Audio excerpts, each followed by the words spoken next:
भीमराव अंबेडकर जी ने अपने जीवन में बहुत संघर्ष किया और कठिनाइयों का सामना करना पड़ा।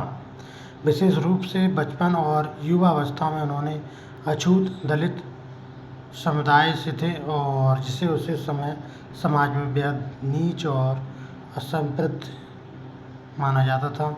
उन्हीं के साथ ही जो अन्याय हुआ वे उनके विचारों को और संघर्षों की नींव बना।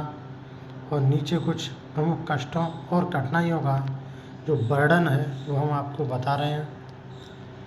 तो उन्हें जो अस्पृश्यता और सामाजिक जो भेदभाव था उसमें जो क्या क्या था, इनमें जो 4-5 पॉइंट है हम आपको बता दें कि अम्बेडकर जी जब स्कूल जाते थे तो उन्हें कक्षा के अंदर बैठने की अनुमति नहीं थी, उन्हें क्लास के अंदर बैठने की अनुमति नहीं थी और उन्हें उनके जैसे दलित छात्रों को ज़मीन पर बैठाकर पढ़ना पड़ता था। शिक्षक उन्हें छूते नहीं थे और उनकी कॉपियाँ भी नहीं देखते थे। पानी पीने के लिए उन्हें स्कूल के किसी ऊंची जात के बच्चे का इंतज़ार करना पड़ता था जो ऊपर से पानी गिराता था, और क्योंकि उन्हें घड़े को छूने की इजाज़त नहीं थी।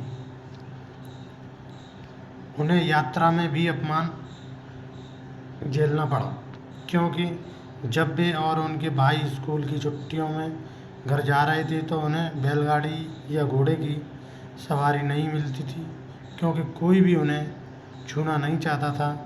एक बार तो उन्हें सड़क के किनारे बिठाकर पूरी रात गुजारनी पड़ी क्योंकि कोई धर्मशाला उन्हें बैठने नहीं दे रही थी। उच्च शिक्षा में भी भेदभाव रखा गया।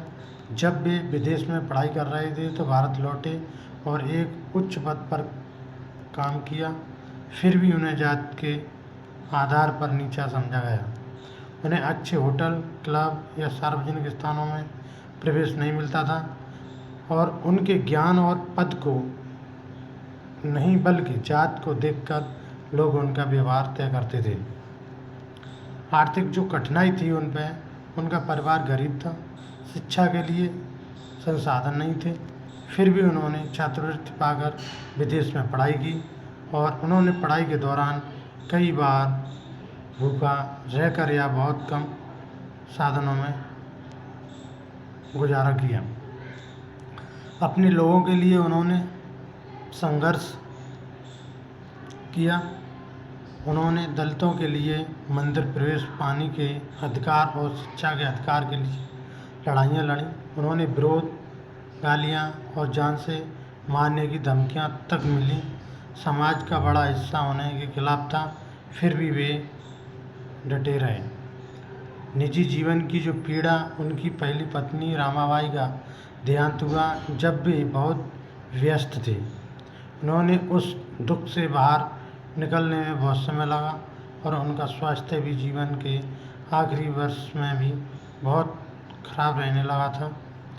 और नतीजा ये था कि इन सारे कष्टों ने उन्हें टूटने नहीं दिया बल्कि एक मजबूत और क्रांतिकारी नेता बना दिया।